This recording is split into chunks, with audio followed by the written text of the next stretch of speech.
ஒரே நாடு ஒரே தேர்தல் தொடர்பாக 6 மாத அவகாசம் இருந்தால் சாத்தியம் என நாடாளுமன்ற கூட்டுக்குழுவின் தலைவர் பி சௌத்ரி தகவல் தெரிவிச்சிருக்காரு. கூடுதல் விவரங்களை எமது செய்தியாளர் ரமேஷிடம் கேட்கலாம். ரமேஷ், முழு விவரங்கள் என பதிவு பண்ணுங்க. நாடாளுமன்ற, மக்களவை மற்றும் அனைத்து மாநில சட்டமன்றங்களுக்கும் ஒரே நேரத்தில் தேர்தல் நடத்த வகை செய்யும் ஒரே நாடு ஒரே தேர்தல் தொடர்பான அரசியல் சாசன சட்ட திருத்த மசோதாவை நாடாளுமன்ற கூட்டுக்குழு தொடர்ந்து ஆய்வு செய்து வருகிறது. இந்த மசோதா கடந்த 2024 டிசம்பர் மாதம் மத்திய அரசால் நாடாளுமன்றத்தில் தாக்கல் செய்யப்பட்டு பின்னர் அது நாடாளுமன்ற கூட்டுக்குழுவின் பரிசீலனைக்கு அனுப்பப்பட்டிருக்கிறது.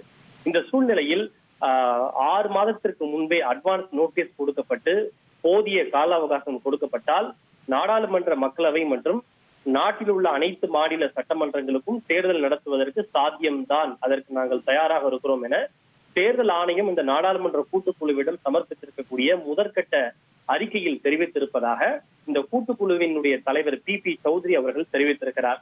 இந்த கூட்டுக்குழு தொடர்ந்து இந்த ஒரே நாடு ஒரே தேர்தல் நடத்துவது சாத்தியமா, அதனை எப்படி நடத்தலாம் என்பது குறித்து ஒவ்வொரு மாநிலத்திற்கும் நேரில் சென்று ஆய்வுகளை மேற்கொண்டு வருகிறது. பல்வேறு தரப்பினரையும் நேரில் சந்தித்து கலந்தாலோசனை மேற்கொண்டு வருகிறது. கடந்த வாரம் கோவாவிலே அவர்கள் ஆலோசனை நடத்தினார்கள்.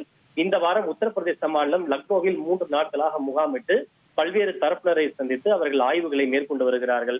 இந்த ஆய்வுக்கு பின்னர் செய்தியாளர்களிடம் பேசிய இந்த கூட்டுக்குழுவின் தலைவர் பி சௌத்ரி தான் இதனை தெரிவித்திருக்கிறார். இந்த குழுவின் முன்பு தேர்தல் ஆணையம் சமர்ப்பித்திருக்கக்கூடிய ஆரம்ப கட்ட அறிக்கையில், அதாவது முன்கூட்டியே, அதாவது 6 மாதங்களுக்கு முன்பு அட்வான்ஸ் நோட்டீஸ் கொடுக்கப்பட்டு போதிய கால அவகாசம் கொடுக்கப்பட்டால் நாடாளுமன்ற, மக்களவை மற்றும் மாநில சட்டமன்றங்களுக்கு ஒரே நேரத்தில் தேர்தல் நடத்துவது ஃபீசிபிள் தான், நாங்கள் அதற்கு தயாராக இருக்கிறோம் என்று தெரிவித்திருப்பதாக அவர்கள் தெரிவித்திருக்கிறார்கள். மேலும் எந்த ஒரு விஷயத்தையும் இறுதி செய்வதற்கு முன்பாக நாங்கள் தேர்தல் ஆணையத்திலும் மீண்டும் கலந்தாலோசனை செய்வோம், அவர்களுடைய கருத்துக்களையும் கேட்போம். அவர்களுடைய கருத்துக்களை கேட்டு இறுதி செய்யப்பட்ட பின்னர் தான் ஒரே நாடு ஒரே தேர்தலை நடத்துவது சாத்தியமா இல்லையா என்பது குறித்த பரிந்துரைகளை நாங்கள் நாடாளுமன்றத்திடம் வழங்குவோம் என்றும் இந்த கூட்டுக்குழுவின் தலைவர் பி சௌத்ரி அவர்கள் தெரிவித்திருக்கிறார்கள்.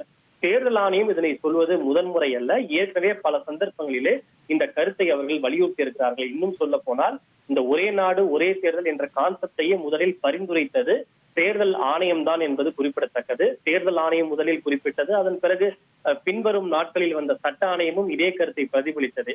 எனவே இந்த ஒரே நாடு ஒரே தேர்தல் சாத்தியம் என்பது தேர்தல் ஆணையம் புதிதாக சொல்வதல்ல, ஏற்கனவே பல சந்தர்ப்பங்களில் இந்த கருத்தை அவர்கள் வலியுறுத்தி இருக்கிறார்கள் என்பது குறிப்பிடத்தக்கது. இனி செல்லும் இடமெல்லாம் செய்தி. தந்தை டிவியின் வாட்ஸ்அப் சேனலை ஃபாலோ பண்ணினா செல்லருக்கும் இடமெல்லாம் செய்தி. இதோ QR கோட் இப்பவே ஸ்கேன் பண்ணுங்க, ஃபாலோ பண்ணுங்க.